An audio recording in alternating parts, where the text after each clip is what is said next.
আমি গত 17 জানুয়ারি brain stroke করি। ব্রেন স্ট্রোক করার পরে আমার বাম পাশের শক্তি হারিয়ে ফেলি। আমি ডিপিআরসিতে গত 7 তারিখ 7ই জানুয়ারি ভর্তি হই। আলহামদুলিল্লাহ এখন আমি নিজে নিজে দাঁড়াতে পারি, নিজে নিজে হাঁটতে পারি।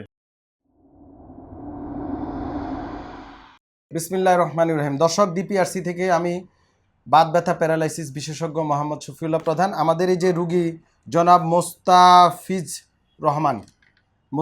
রহমান, উনি হচ্ছে আমার নিজ জেলা চাঁদপুর জেলার রুগী। উনি হাজীগঞ্জ উপজেলা হাজীগঞ্জ, মানে সব মিলে গেছে, শুধু গ্রামটা ভিন্ন। আপনার গ্রামের নাম কি? আমার পাঁচুই গ্রাম। আমার গ্রাম মেনাপুর, ডিফারেন্ট। তো যাই হোক, এটাও অরিজিন, কিন্তু আমি এখন ঢাকা স্থানীয়, মানে ঢাকার এখন মোহাম্মদপুর আদাবরের শ্যামলির হচ্ছে লোকাল লোক, আলহামদুলিল্লাহ। তো এই ভদ্রলোক, উনি একজন দেখছেন 52 ইয়ার্স ওল্ড। স্ট্রোক দুই টাইপের হয়, একটা হচ্ছে রক্তক্ষরণ হয় ব্রেনে, আর হচ্ছে রক্তনালী শুকিয়ে যায়। রক্তক্ষরণটা খারাপ স্ট্রোক, দুর্ভাগ্যক্রমেও ওনার এই খারাপটাই হইল কি হবে, এই যে স্ট্রোক এখন আর বিছনা পড়ে থাকতে হয় না, সেটা ডিপিআরসি শত শত রুগীর ভিডিও আমার ইউটিউব ফেসবুকে গিয়ে খুঁজলে পেয়ে যাবেন। প্যারালাইসিস রুগী সব হাঁটতেছে আলহামদুলিল্লাহ। তো এই সকল রুগী 1-2 মাস 3 মাস সময় লাগে রিহ্যাব করতে, কিন্তু আমার রুগী আজকে কয়দিন? 13 দিন। উপরওয়ালার দয়ায় 13 দিনে রুগী পুরো হাঁটা শুরু করছে আলহামদুলিল্লাহ। উনি যখন এখানে আসছে তখন হুইলচেয়ারে নিয়ে আসছিল। হুইলচেয়ারে তখন হাঁটতে পারতো না, দাঁড়াতে তো দূরের কথা, হাঁটা তো দূরের কথা। এখন একটু হাইটটা দেখেন তো, হাঁটেন। দেখছেন 13 দিনে? আসেন, ঘুরে আসেন। আলহামদুলিল্লাহ। এই হচ্ছে রিহ্যাব, পুনর্বাসন চিকিৎসার এটা হচ্ছে আপনার প্লাস পয়েন্ট। এই যে রিহ্যাব আছে, অনেকে তো হতাশা হয়ে যান আপনারা, কবিরাজ, ওজা, বৈদ্য, বিভিন্ন ভুয়া থেরাপি সেন্টারে নিয়ে রুগীরে উল্টা পাল্টা ব্যায়াম করে না বুঝে না শুনে। এটা একটা সায়েন্স এবং art of modern medical science. Art যেমন ইঞ্জিনিয়ারদের মধ্যে আর্কিটেকচার হচ্ছে আর্ট অফ ইঞ্জিনিয়ারিং, তদ্রুপ এই পুনর্বাসন চিকিৎসা হচ্ছে আর্ট অফ মেডিকেল সায়েন্স। এটা স্ট্রাকচারাল আর্ট, যেটা আমরা ধরেন এই যে গেট প্যাটার্ন, মানে হাঁটার প্যাটার্ন, বসা। দেখেন আমার রুগী মাশাআল্লাহ পুরাই স্ট্রেট। অনেক রুগী দেখবেন এই থাকে, অনেকে জানিই না এইভাবেই হাঁটতেছে, এই যে এরকম। এটা হচ্ছে ব্যাড পশ্চার, মানে প্যাটার্ন অফ ওয়াকিং ব্যাড। আর এই যে গুড পশ্চার, দেখেন অনেকে দেখবেন এনকুজ হয়ে থাকে, এই গুড পশ্চার। এটা হচ্ছে আর্ট।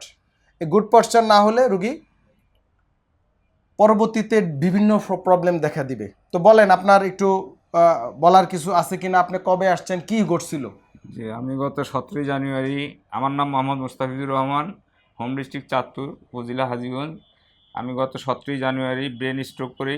ব্রেন স্ট্রোক করার পরে আমার বাম পাশের শক্তি হারিয়ে ফেলার পরে আমি ঢাকা আসি। ডাক্তার দেখাই, ডাক্তারদের শরণাপন্ন হয়ে পরামর্শক্রমে আমি ডিপিআরসিতে গত 7 তারিখ 7ই জানুয়ারি ভর্তি হই।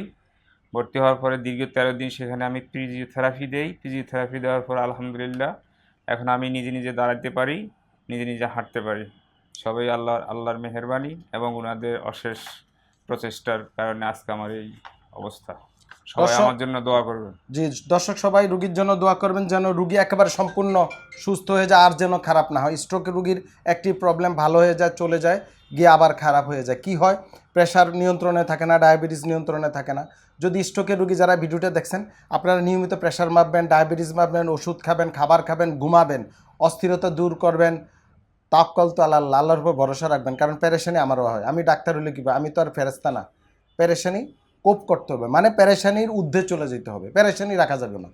পেরেশানি আসছে মাইনা নিবেন, হ্যাঁ ঠিক আছে, জায়গা একটা গেছিকে যাক গিয়ে, সমস্যা নেই, মারামারির দরকার নেই। আইনি প্রক্রিয়া যাবো, হইলে হইব, না হইলে নেই। কথা বুঝাইতে পারছি? তাক্কাল করতে হইব আল্লাহর উপরে। এবং এই রুগী আলহামদুলিল্লাহ সুস্থ এবং আরও সুস্থ হয়ে যাবে। রুগীর জন্য দোয়া করবেন, আমাদের জন্য দোয়া করবেন। আর প্যারালাইসিস স্ট্রোকের রুগী বাসা ফেলে রাখবেন না। আপনি আমাদের এখানে কয়দিন পরে আসলেন স্ট্রোক করার? আপনি স্ট্রোক করছেন উনি জানুয়ারি 17 তারিখে, দেখেন। আর আজকে 7 তারিখে আসছি, আমাদের 7 তারিখে, ফেব্রুয়ারি 7 তারিখে আসছে। জি হ্যাঁ, ফেব্রুয়ারি 7 তারিখে উনি আসছে। 7 তারিখ, আজকে কয় তারিখ? 18 তারিখ। দেখেন কয়দিনের রুগী আলহামদুলিল্লাহ অনেক ইমপ্রুভ। খুব দ্রুত যত আসবে, ধরেন 1 মাস, 15 দিন, 20 দিন, বা 2 মাসের মধ্যে, অনেকে 3-4 বছর পরে আসেন, সেগুলো হবে, কিন্তু অনেক সময় লেগে যাবে, 5-6 মাস লেগে যাবে। তো সবাই দোয়া করবেন রুগীর জন্য। আর এই রুগীরা আপনি গিয়ে ঠিকমতো খাবার খাবেন, ঠিকমতো ওষুধ খাবেন, প্রেশার মাপবেন, প্রেশার নিয়মিত মাপবেন, রেগুলার হাঁটবেন দিনের বেলা, আর দিনের বেলা ঘুমাবেন না, ঘুমাবেন সন্ধ্যা 7টা-8টার পরে। রাতের ঘুম রাতের ঘুম দিনে ঘুমানো নিষেধ। দিনের ঘুম দিনে হয়েছে চলাফেরা করার যা সময়, একেবারে স্পষ্ট আল্লাহ রাতকে দিয়েছে বিশ্রামের জন্য, দিনকে দিয়েছে কাজের জন্য, দুইটা আলাদা। অনেকে দিনে ঘুমায়, রাতে অর্ঘুমায় থাকে, তখন স্ট্রোক করে বসে, এটা করা যাবে না। এবং হাঁটা চলাফেরা করতে হবে। স্ট্রোক রুগী অনেকে মনে করে শুয়ে থাকলে ভালো, প্রেশার কমবে, বুয়া কথা। প্রেশার কমে শুধুমাত্র হাঁটা চলাফেরায়। বুঝাইতে পারছি কথাটা? অনেকে এটা বুঝে না।